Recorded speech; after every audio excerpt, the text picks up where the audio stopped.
Tarut to make 2027 come to tomorrow and you win, you'll bring it closer. What am I trying to say? I came here to challenge all of us in this hall, young leaders, young aspirants. It is not the aspirations that take the country forward. It is the ability to govern. And therefore my challenge today, including to myself, we must, after the end of this session, move from being aspirants to being leaders in waiting.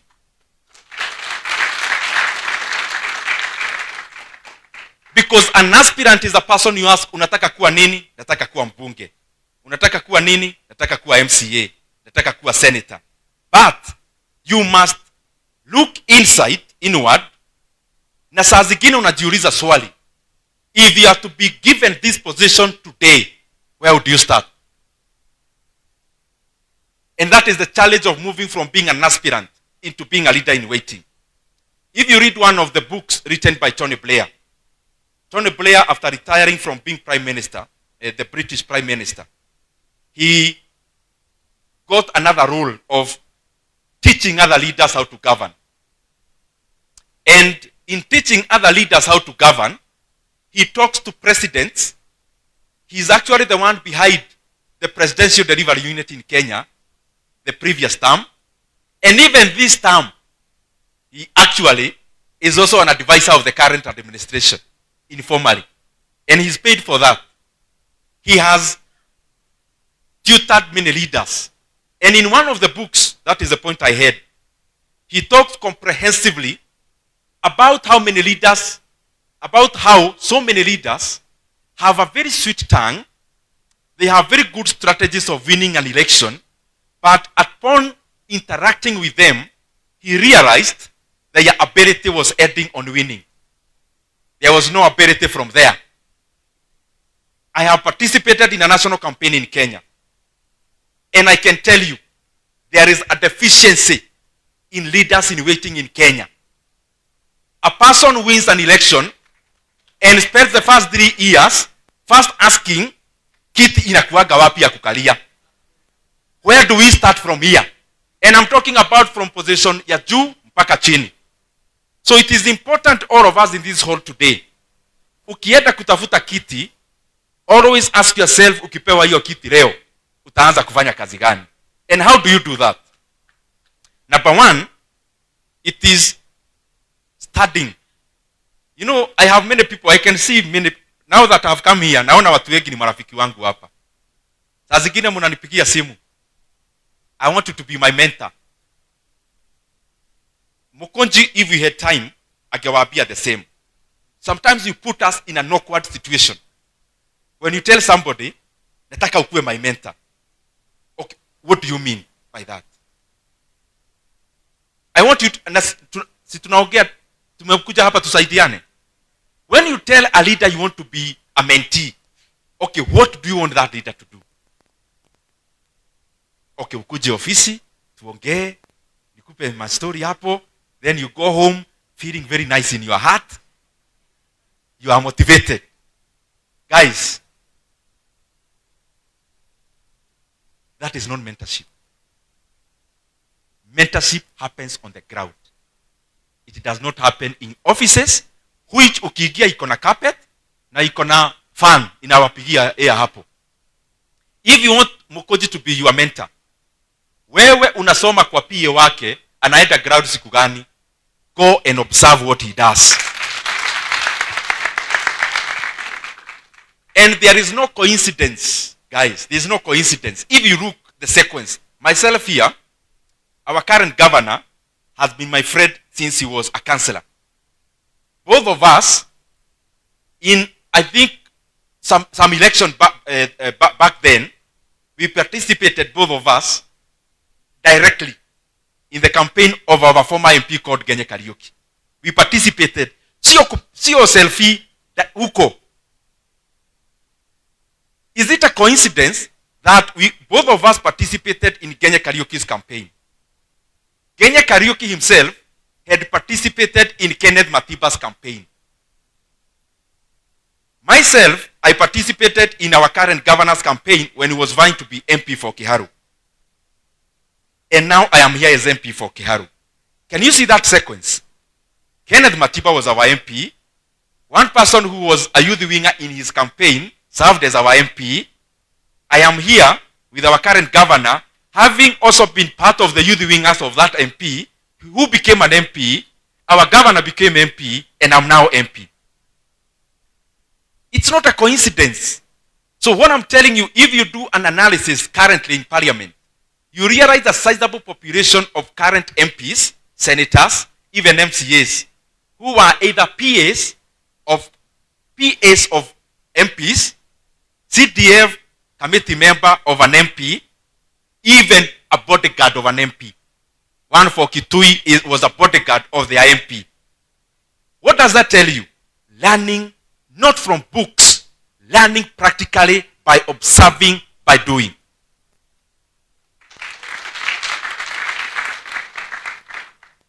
The second thing, now you are aspiring to be MP, MCA. Do you even understand the MCA, kazi ya MCA ni gani? Si tunasema tufunguliane roho hapa kusaidiane. You go to Mokoji, you tell Mokoji, nataka nivae kiti ya MCA. Mokoji anakuuliza, what do you want to achieve? Mheshimiwa, mimi nataka nijenge barabara ya rami kutoka pale Ena igie mpaka Kidhemo. Na nataka kwanza ikuwe highway standards. Okay, it's a good maono. But do you think that person understands the role of an MCA? Understand the role of the position you are seeking. If you are seeking to be MP, there is CDF. First of all, be very clear-minded. Clear-minded. What do you actually want to do with CDF? Then, learn from the best practices. Sisemi ukiingia sahi. And I'll tell you the reason. When you are talking before people in a village, in a baraza umepewa nafasi uongee, those parents of ours and our brothers and sisters seated there listening to you, wako hapo, mwenye ako nyuma, mwenye ako mbele, wanakuangalia tu hivi wakikugrade. And they are not grading you by how you are wearing. They are grading you by the depth of the knowledge you have in terms of your responsibilities. So as an aspirant, learn from the best practices of the position you want to occupy, so that you are actually walking around here as an aspirant, but in terms of capacity, you are better than you are sitting MP now. That in decision making, if you are given that position today, within the next 100 days, people will know they have a different MP. But what do? Tunajiweka kwanza kutafuta kiti without knowing it is actually self-feeding. For you to capacitate yourself to be the best MP when you are an aspirant, you are actually also polishing yourself to be the better of all the candidates. So it is self-feeding. But also, you will not waste time. And I tell you, positions you occupy, people decide whether they are taking you back the first 2 years. Ebu jaribu kuangalia kwenu hata kwa MP. Kuna MP mlifukuza. In the first 2 years, you knew harudi na hakurudi. Because the first 2 years you set the pace, and it's the same first 2 years that you are learning. Ati ofisi ya CDF inakuanga wapi? CDF inaweza cheka dispensary. CDF inaweza hamisha mto. Can we relocate the river using our CDF money? That is the time ati unaelewa vitu kama hizo. Be a leader in waiting. Public speaking is an issue that I should not emphasize. Sometimes you think public speaking is only the confidence to hold a mic. Public speaking is more than that. It is talking to the heart, even as you talk to the mic. The beauty about it, it is something that you can learn. But you don't learn from books. You can read all the John Maxwell books on public speaking. But you have to learn on the job. And it starts, hapo, Pidon alikuwa praise and worship. You know how to hold the mic. You know when to shout. You know when to talk in a low voice. Those things count. The other thing, in summary, don't fear to visit areas. What do I mean? Like in my functions in Kiharu, when I'm launching major projects, there are some guys I see from Kisii. They have never missed my major functions. So in the back of my mind, huwa najua hawa watu ni wajaja sana. Because anakuja hata haogei, but they are my friends, they were student leaders. So they come and sit and they observe. Kama hata siko, unasikia wako Kiharu. Wanaangalia vile tunafanya kabro, vile tunafanya tiles. Huyo jamaa unampea kiti ya MP, the first 1 year, he has already gained his next 10 years. Because he already understood what he wants. And anaingia kwa vishido. So there is no time wasting and resource wasting. I want to talk something about mentorship I've mentioned. I don't want to repeat because I don't want to tire you. Campaigning versus governing. It is what I've been talking about. All of us here, and you can attest, is about the seat you want. And I can tell you, even myself, the reason why I become tamed in talking about ambitions is because I have realized in Kenya, it is better to spend your time in making you a leader, in making yourself a leader in waiting in any position, than spending time kuchora. Nitagusha huyu ndio nifike pale, alafu nitaenda hapa nichongoe huyu dionekane hivi. No. Polish yourself, be a leader. I guarantee you, you will never struggle to start out. You will never struggle. Yani utaenda mkutano uko na t-shirt, na majamaa wamevaa tai na suti, but unapewa 1 minute, and you'll start out, and you'll get that position. Differentiate campaigning and governing. Do not think you'll learn how to govern when you're already occupying a position. You will not. Why? Because the process of seeking for that position, people are also looking for qualifications of a person who already understands how to govern. And therefore, you can't exhibit how you are going to govern if you are not already polishing yourself on how to govern. Utakuwa unaenda, unapewa mic. Hai, hey, ha, asanteni sana, nimepita hapa, nini, unakaa. Jamaa mwingine anapewa mic na mnashindana kiti moja. Mimi naitwa hivi, shule hii yetu hapa, nafanya hii, nimefanya data, we have 67 primary schools here. Mimi wadosi wangu, nimefanya calculations, I need this kind of amount of money for all of them to look like academies, including tiling, and that takes only 1.5 of our CDF. Hey, mtu wako hapo, akifikiria umemaliza, unaenda next. We have 27 day secondary schools in our constituency, na mimi wazazi naelewa shida mnapitia, because even me, my own parent, alipitia hiyo. Na nimefanya calculations that out of our 6,700 learners in our day secondary schools, and you are citing correct data, we need this kind of money to reduce school fees from this to this much. You as a voter listening to that guy, what comes to your mind? Don't you want to be that guy now, informing that to the voter? Tuna raise bar ya leadership. Because Kenya, najua itabadilika. I am certain about that.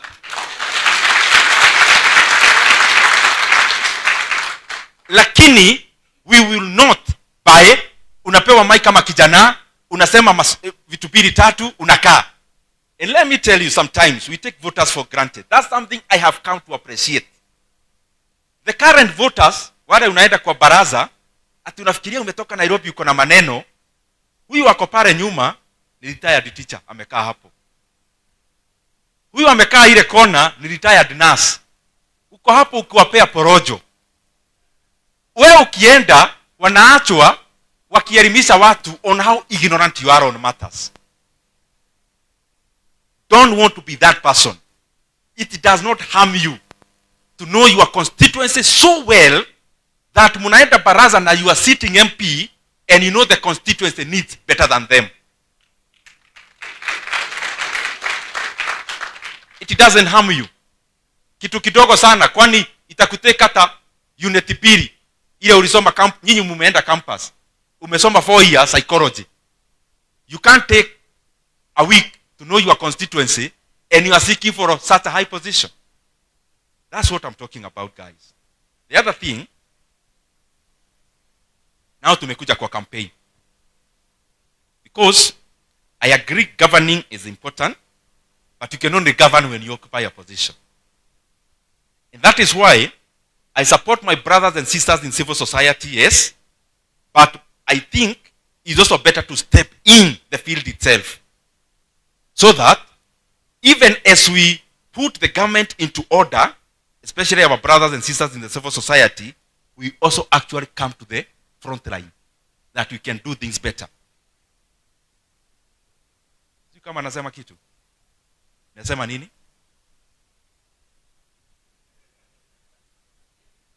Ati kitu. What was I saying? Unajua Mwokozi alisema nilimzushia 100,000, nikaona neighbor ananiitisha namba. Nitajump ile point amjashika. Now I'm coming to governing and winning. So there is campaign. Now after winning, there is governing.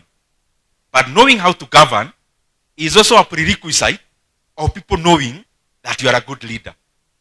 So all those things happen together. So how do you win? We are just sharing our experiences. Politics is two-sided. Now politics, see, you're governing, you're winning, you're vying. There is a part called sales. That's like a product. Now the product is you. There is a side of sales. There is a side of marketing, sorry. We start with marketing. There is a side of marketing. And then there is a side of sales. In politics. What is marketing? In politics, marketing is, do people already know who is Kawajiro? Do people already know? That's the point. Madam Thega, do people already actually know kuna dem fulani yeye anaongea bana mpaka anashikwa? Do people already know there is somebody? That is called marketing. Marketing is, you can't say you are vying to be MP for Manyata, you are vying for Senator of Embu, and the electorate are not aware you even exist. So that part is called marketing. And is the part that entails name recognition. Recognition is the part that entails facial recognition. It entails wewe kujulikana. Hii story yote ya billboards, story yote ya posters, story hii ingine yote is about marketing. When you do marketing, then you graduate to sales. Don't go fast to sales before marketing. But I'll show you how they feed to each other. Sales says, okay, tunajua kama Mwokozi hakusimama peke yake, walisimama wengi, because I was coming here for campaigns. And people knew all the candidates. So they already done their marketing. I want you to understand that. By the time you start before people, and people know, huyu ni Muturi, huyu ni Joe, yule ni Kamau, yule ni Munene, mumepangwa hapa. People already know. So you are already good in marketing. The next part is, are you buyable? That is the sales part. And it is across all positions. All. Okay, tunamjua, but you as the purchaser of the product, can you buy that product? The product is you. Don't look at me like you don't understand it. I'm talking about you. So how you package yourself, guys, is as important as the part you are selling yourself. Because remember this, that is why I'm saying it is a circle. You know a circle, you don't know inaanzaga wapi. When I drew a circle here, this the ilianza hapa ama hapa. Even a professor in mathematics hajui. So that's why it's called self-feeding. Self-feeding means you actually don't know. It's the issue of an egg and a hen and a chicken. What came first? It is the same. Sales and marketing is the same. Why? As you market yourself, you are marketing to be known. How do people know you in the first instance? When the person sees you the first time, what impression do you live in their mind? What am I saying? There are some people who never get elected, yet in the marketing they are so good, they are known, but they are never elected. Why? Because at the first instance, how people knew them grounds their judgment. Let's say the first thing people know you about is you are a part of a gang. A gang, fulani. You are part of that gang and you are the leader. So you are known by virtue of that. Is that? Well, kuna wezi kama kwetu. If you ever read novels about John Kiriamiti, ni wa kwetu. You get? And he's a good man, by the way. We go to the same shopping center. You allow me to use, he's a good man, so I'm using the figure John Kiriamiti in the book, not the person. That person you read in the book, you know him. Now, when he asks for a position, knowing you know him, how do you know him? It's you now. That the first thing people knew you, ni mukipigana na watu mmeshikana mashati. And you became a hero in that fight. Mukipigana magumi na mtu. Kwanza niwe ulikuwa unapigana. That's the first instance the voter knew you. When will you ever rub that image from their mind? So this marketing and sales is important. Market yourself, but you'd rather be gradual than do silly things. Don't go and bite a dog in the market for you to be known. Because knowing you'll be known. But how will you ever break the ceiling of sales? You have done your marketing, but in the sales part, unakwama hapo. Let me also say something. I'm almost finishing. When is the right time to join to start campaigns? Let me give you an example. When I was vying for my first term in Kiharu, I launched my campaigns on the 27th of January 2017. I want you to think. Tusikue tu hii tumekuja kama lecture. Hebu fikiria hiyo nini nasema. No, nomination here, you know, it was the election. It was during the Jubilee time.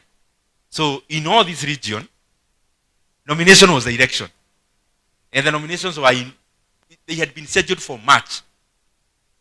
I think they were postponed afterwards. So I launched my campaigns on 27 January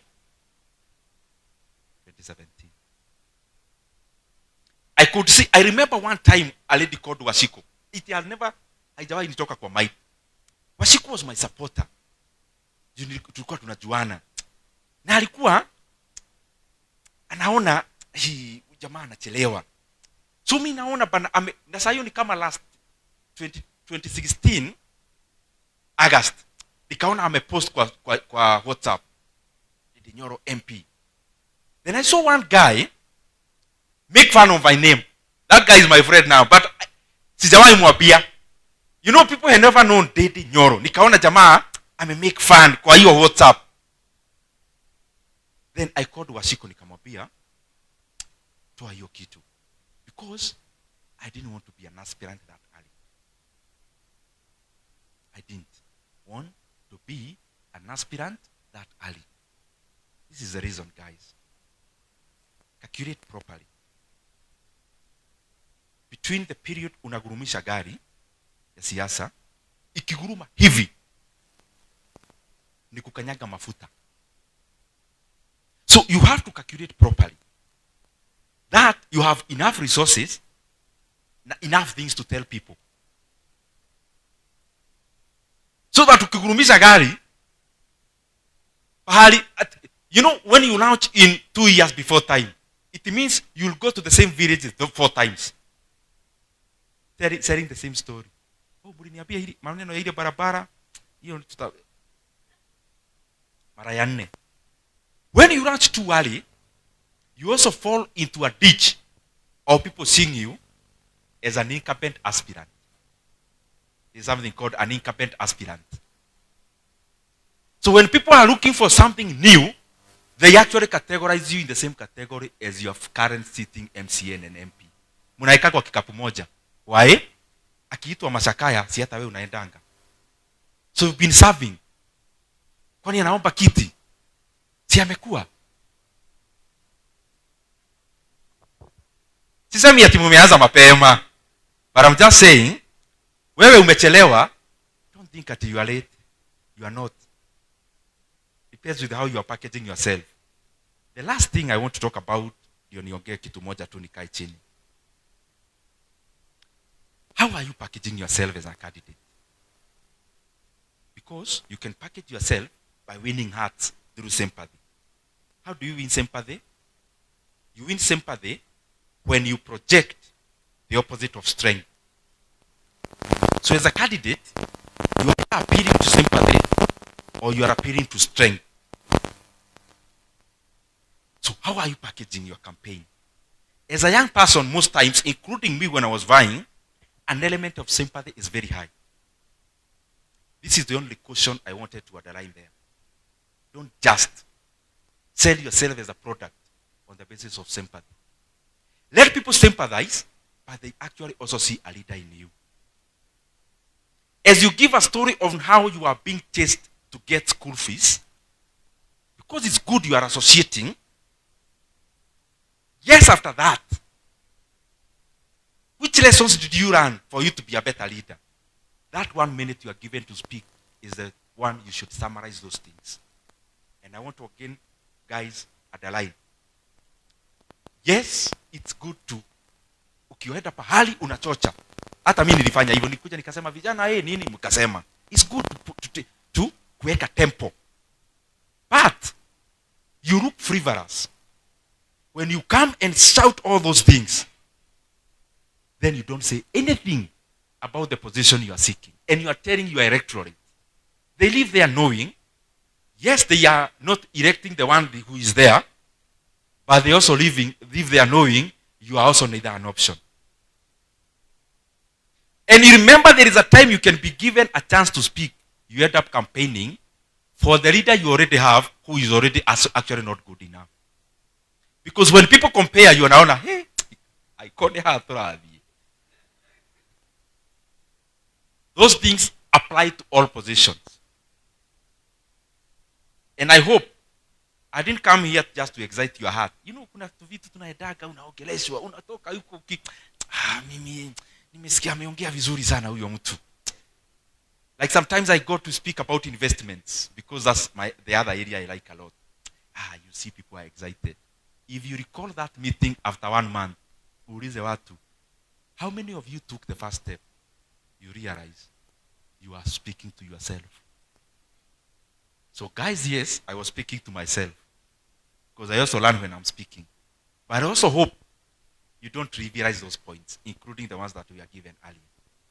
Nikimalizia, allow me to point out 2 things nationally. And as I point them, I want you to be rest assured.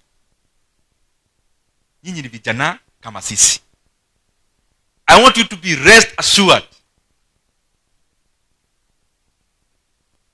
Mimi Ndindi Nyoro hapa, Mheshimiwa Mokoji, in this Kenya, we will stand for what is right, regardless of the cost.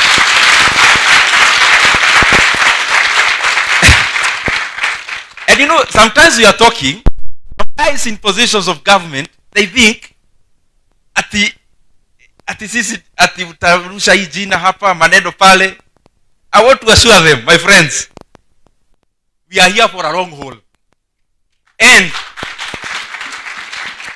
the time for taking advantage of Kenyans by selling ignorance to them, that time is gone and gone forever.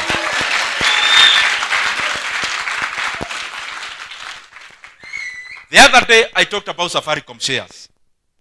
And I saw some people of the entire government trying to respond. Unfortunately, they were responding issues about the messenger. I'm challenging them. This is not about the messenger. It is about the Kenyan people and Kenyan money. And I agree with all those who are saying that companies' prices are set in the market. They are not set in boardrooms. I agree. I agree because the people in government set Safaricom price in the boardrooms. And no one should think that they'll be coming, shout some big English words to Kenyans, and they think we'll be quiet. We are not going to be quiet. You are either on the side of Kenyans or you are on the side of the people buying our Safaricom share for a song. Na wale wanauza hizo hisa, ukidivide zile zinauzwa na watu wa Kenya wote. Mimi kama Dede Nyoro wanauza share zangu 100. Na watu wa Kiharu na watu wa Kenya. If you divide the 6 billion shares by the 50 million Kenyans, every one of us, kama ni hiyo share inagawanywa mtu apewe, kila mtu ako na share 100 yake. So as you talk to us, please downgrade your arrogance, guys.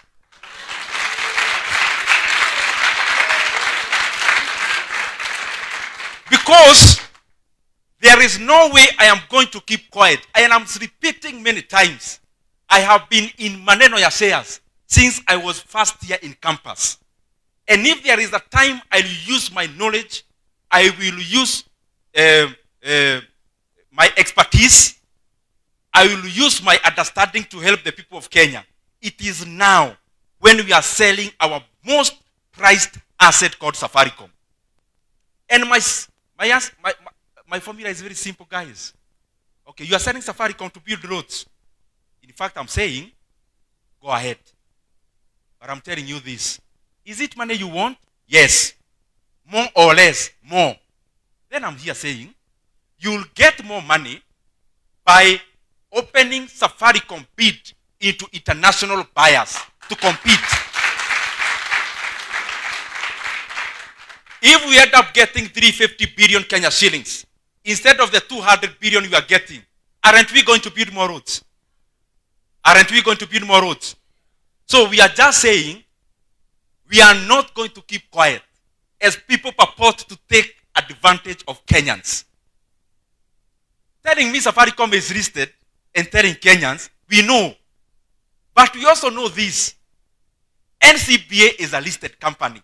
NCBA. And they are being bought by Netbank from South Africa. From the same country the buyers of Safaricom are coming from. But NCBA was trading at below 70 shillings before there was a rumor of the purchase and the transaction.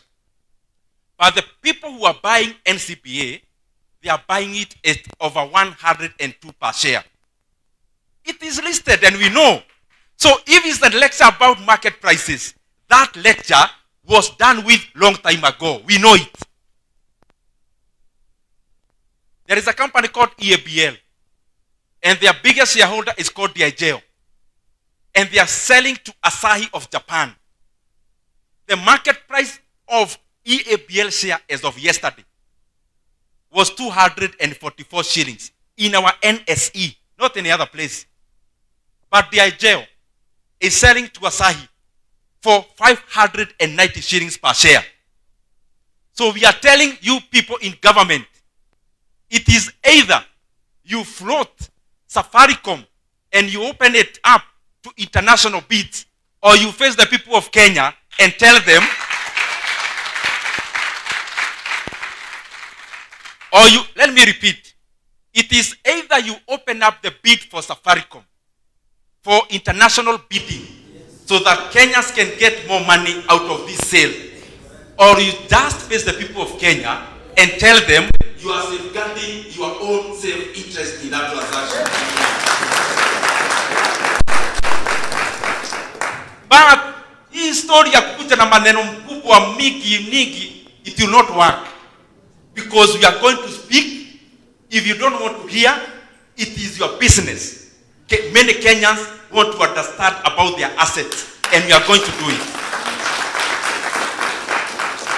And as the people in government come to lecture us about markets and such, I also want to tell them, guys, there is the Kenya pipeline shares that are being sold through an IPO now.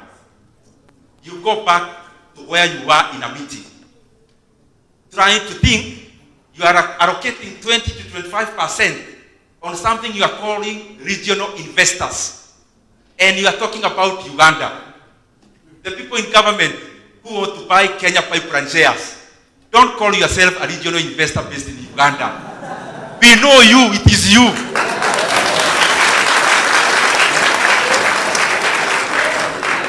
So, hii mambo ya kukuja kusaizi wa Kenya ati kuwaweka kwa box, hiyo story imeisha.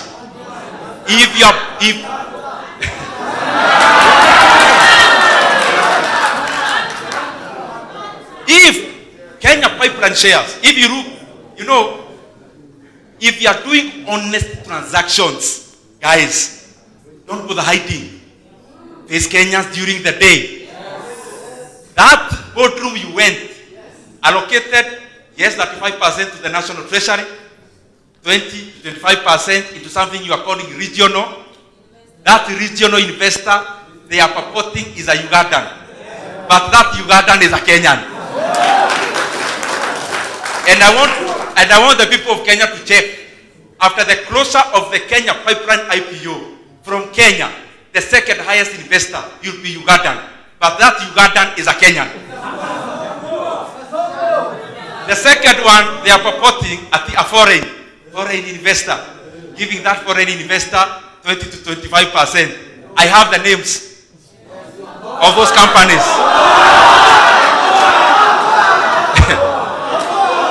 And therefore, I'm calling upon the transaction advisors. If I already have the outcome of an IPO that is closing next month, what is the process for? If I already have, and I can share in public for people to know, if I already have the outcome, what does that talk about the process? What does that talk about the process? So, what I'm trying to say is this. Kama tunaenda hivi kama wa Kenya, ni sawa. Abia wa Kenya, tunaenda hivi. Lakini hii njia ya kado, hiyo imeisha. Now, let me put it this way. Kwanza mambo ya safari. Mambo ya safari. I will not, as Nyoro, keep quiet when my country is losing close to 150 billion Kenya shillings on the sale of Safaricom by the people in government going into a boardroom and deciding the price is 34 shillings for a company whose share price was 45 shillings in 2021. And I'm asking them a very simple issue. What is this that you are protecting? That when a Kenyan asks about Safaricom shares, it is you who is responding on behalf of buyers. How can you be the seller and you are the spokesperson of the buyer?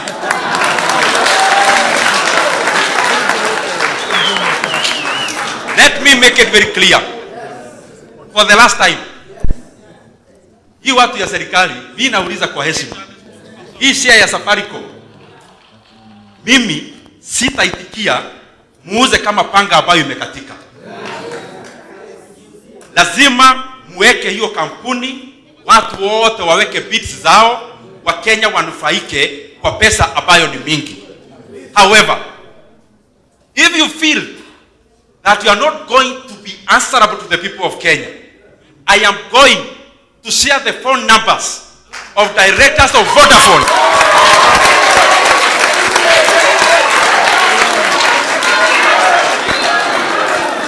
I am going to share the phone numbers of the directors of Vodafone and Vodacom for Kenyans to ask these questions directly to them.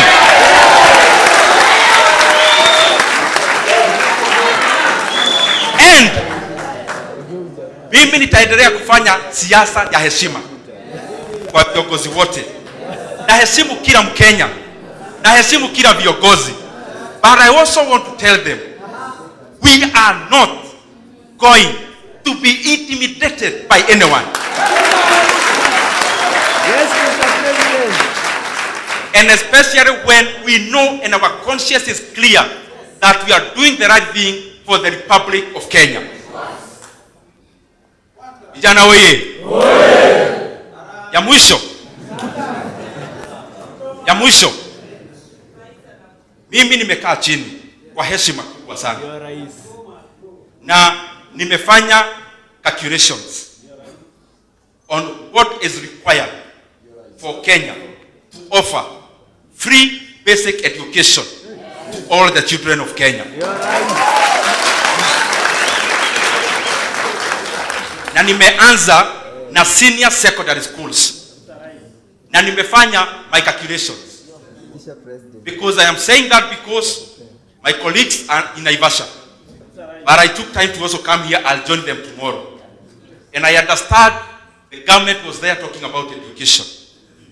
And they were saying they don't know how much it requires for Kenya to offer free basic education per annum. Kwa heshima ya Wakenya wote, hiyo tumefanya. And this is my asking. The government is mobilizing all the grade 10s to report in our senior secondary schools immediately. And they are saying, hata kama huna fee. But the same government on the other side is saying, oh, but remember, you still have to pay the fee. So I want Kenyans, let us now get into this caucus now, not tomorrow. Because Kenya is capable of offering free day secondary school education starting now. We only need the government to pay the 22,000 that is in the law, in the guidelines for capitation. And on top of that, the money that is required per learner in Kenya for the lunch program is an average of 35 shillings every day. And we have 185 days that we are in school. All the other days we are on holiday. And therefore, Kenya will only need just around 6,500 shillings additional per learner for all the day schools to be free, including lunch. And we can afford to add another 3,000 shillings on top of the 6,500 shillings so that the principals can get money to pay the BOM teachers where there are shortfalls and to pay all the other costs that are not captured under capitation. So I'm requesting those who are in government, there are movements that come to a nation that become critical junctures. The critical juncture for Kenya to offer free day secondary school is now, not tomorrow. And I am not pushing this burden to the government entirely. As a member of parliament for Kiharu, I am just saying I am ready for the government to cut our CDF by 30 million every constituency. And we are going to raise 10 billion Kenya shillings out of that. The county governments, because they also support education through bursaries, they also agree that we also get 10 billion Kenya shillings out of equitable share. And then the national government, they can delay some of the renovations of big offices to also give in 10 billion Kenya shillings. 30 billion Kenya shillings is enough for Kenya to have a free and totally free day secondary school education in Kenya starting today. So I am asking my seniors in government, what are we waiting for? As MPs, me, I am ready to be cut by 30 million shillings. Why are we postponing the agenda? Mokoji amekubali.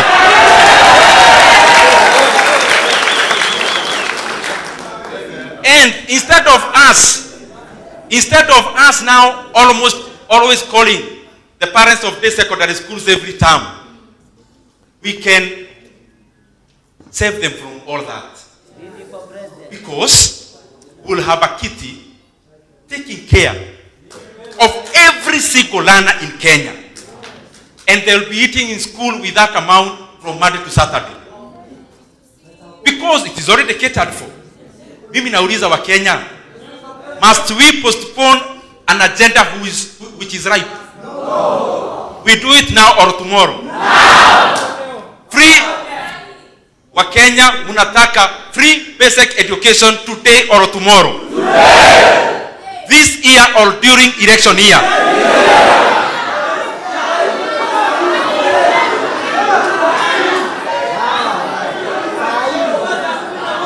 Tunataka masomo bila malipo? Tunaitaka leo ama kesho? Sisi kama wabunge, mimi nikiwa hapa, tumekubali the national government kateni 10 billion from our CDF nationally. Our brothers and sisters who are governors, I have talked to some of them, and they are supporting the agenda of free basic education. We will get 10 billion Kenya shillings from the equitable share of over 400 billion. So the national government, your only burden is 10 billion Kenya shillings out of a budget of over 4 trillion Kenya shillings. Let us make this happen today, not tomorrow. Viongozi oye! Kenya oye! May God bless you.